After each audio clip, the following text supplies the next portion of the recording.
My name is Parvin M and I was studying pharmacy assistant at CDI College in City Center branch.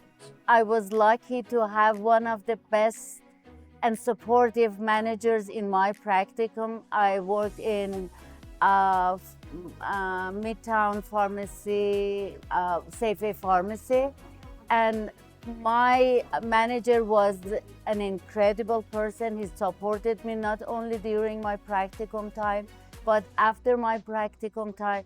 I really learned a lot. It is very different when you have your hands on something than just studying the theories. Enjoy the journey that you have during this education. Try to communicate and mingle with your classmates because they could be your future networks. And at the same time, enjoy every steps that you are taking in this regard and every minute in the class. I love learning, and whatever I learned, it was by heart and with lots of love and passion.